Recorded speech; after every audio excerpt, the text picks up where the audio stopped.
panel discussion by first starting off by defining sustainable development and then discussing if a low-carbon economy is truly achievable. Is that what we should all be looking forward to in the next 20-25 years?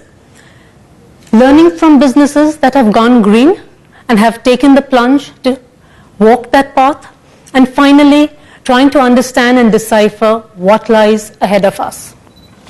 So Kalpana, if I could start with you. You've been writing about the environment for the past many, many years. And you have actually seen the Indian environmental movement evolve over the years from initially being focused on wildlife conservation. It has then evolved into ecosystem protection. And finally, now the buzzword is sustainable development. So with your background, how would you describe sustainable development, keeping in mind the interests of all major and minor stakeholders? Well, I think it's been quite an interesting transition from understanding environment as conservation of, all our natural resource base, which means flora and fauna, to the concept of, as you said, sustainable development. But I think even that concept of sustainable development has moved now from what we came to understand it in the 80s, where you realize that you cannot speak of environment without speaking about people. You can't talk only about animals because people are dependent. So if you make an economy or a system of development that sustains people, including the poorest, then you are ensuring that your development is sustainable.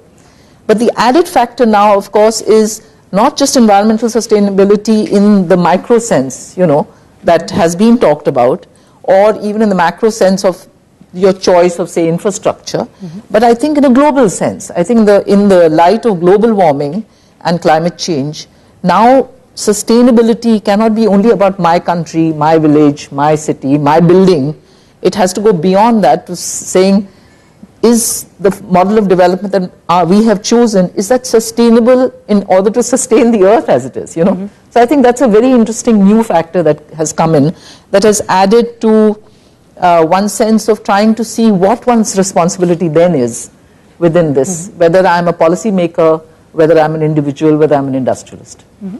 And Rajiv, do you think India can truly adopt such an inclusive model of sustainable development, especially in a rapidly urbanizing country where we are keen to maintain our growth rate? Do you think this is truly achievable? It is achievable. We can do it. Whether we will do it or not really depends on all of us. In many respects, for the reasons that Kalpana was just mentioning, we don't really have a choice.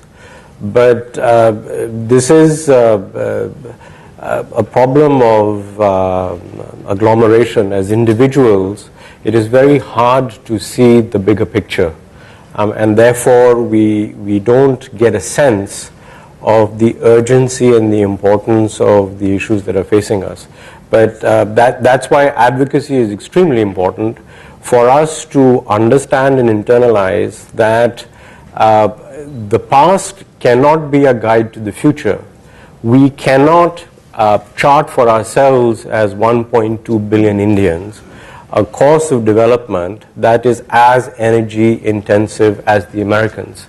So there is no point dwelling on this debate of historical fairness, right and wrong. We are talking about our future.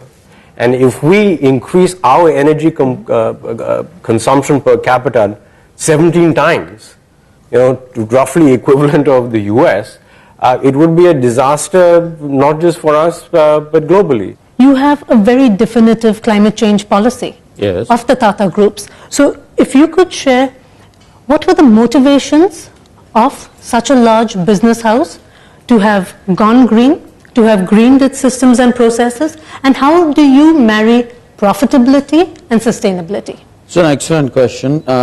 See, first it is definitely flowing from the top leadership, which is Mr. Tata. 2-3 years ago, he decided that there are three fundamental forces which are changing the world. One is the climate change and its threat and opportunities from there, innovation and globalization. And so what we did as a group is there is a steering committee on climate change which consists of all CEOs of major companies. and we have all major companies and remaining 60 or 70 companies have done the carbon mapping. I know you talked about that in the morning. And now it's a question of carbon capping. How are we going to control it? So I will pick up on what Rajiv was saying. Let's say there is an old-fashioned energy guzzling way of United States, and I say this with having stayed there for 32 years. And there is a more enlightened way of Japan, a very high energy efficiency way, but still centralized power. I think what we need to do as a country is show the world a third way, where it will be highly energy efficient and also decentralized power. And if we do that, and I believe we can do that, we will leapfrog into a very low carbon, high growth phenomena. And this will take some time. It's a transition, which we are talking about, might take 20 years, maybe even 30 years, but it is worth doing. So what the group has decided, individual companies operate independently, of course, that we will map our CO2 emissions, and then what we will do is reduce our CO2 intensity and not absolute emissions. The reason I want to say this is because we are all on a growth path. Tata Power will grow from 3,000 megawatt to 25,000 megawatt in another 8-9 years. It would be impossible for us to reduce CO2 emissions, and that would be a Herculean task which we cannot do. So we don't want to. What we are promising is that we will reduce our CO2 emissions per megawatt hour. How do you think the financial sector and the banking sector can also support green growth and boost green industries? There are opportunities where fundamental structural changes are possible. Just to give you one example, telecom towers as an infrastructure. I mean, in the past, every provider had hundreds and thousands of telecom towers. We started off a few years ago when we read a little article about 80% of Mumbai's sparrow population having disappeared, and part of it attributed to the extensive energy that is in the air apparently on the account of telecom towers. And we said, let's start a process where we actively fund consolidators. So there are those kind of structural shifts that are happening. Today, telecom towers is something that certain industries manage, certain groups of people manage in a consolidated manner. So one tower is infrastructure for 3 providers. Okay. There's the other part where you're talking about energy efficient industry. So, for example, solar, for example, wind, for example, biomass. In today's environment, some of these are very eminently fundable. They are very bankable risks. Some are still, on the borderline, and I suspect something like solar is still, at that borderline where the costs, this cost advantage is still to be established. He's absolutely right. There are some which are bankable by old standards, and some are on the bubble. So I'll give you 2 examples. One, he talked about telephone towers.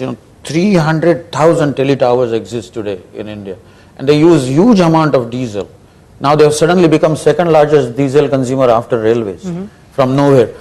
So people like us are trying to find cost-effective, clean solutions for the diesel sets. Okay, and there are various options. Let's say solar, wind, fuel cells, hybrids. I'll not get into the technical details, but let us say that the solution happens to have a 8-year payback, 12% return on investment. Will you bank on that? That's my question to you. Same thing I'll ask about another one. Supposing I have a personalized power solution. What I mean by that is a 5 kW or 10 kW solution, which I could put in a village using biomass or appropriate resource and light up the lives of 10 huts, okay? And it has 10-year payback period, 10%. Will IDFC fund that? Well, IDFC is actually the largest financier of renewable energy in the country, private renewable energy. We do about 4,000 megawatts. So you have funds specifically for it? We do it from our main balance sheet. Okay. 15% of our energy portfolio, which is 50% of our total portfolio, is basically renewable. It's basically wind, microhydel, and solar in that order.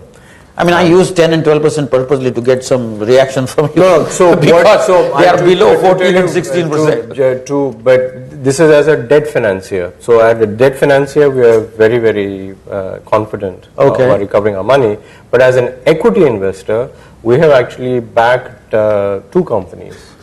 that one of them specifically is building its business model around energy savings for telecom towers. Very good. I'm happy to hear that. It's a solar solution. So a lot of the economics of this is becoming actually quite compelling quite rapidly.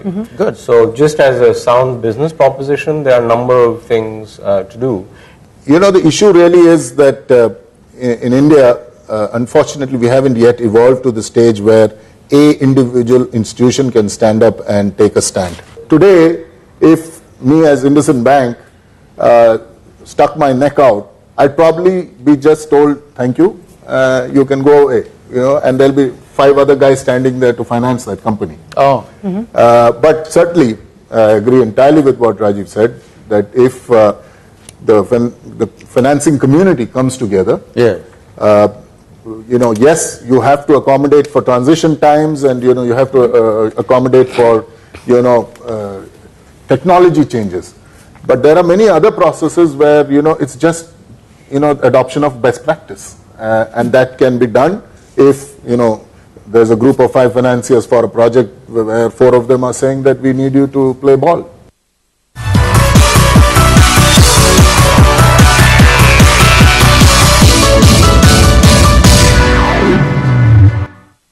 The UK-India Business Leaders Climate Group stresses that the 3 most important key driving factors to drive a low-carbon economy are essentially leadership, innovation and collaboration. Absolutely. And that brings me, Kalpana, do you think the government is doing enough to be a part of this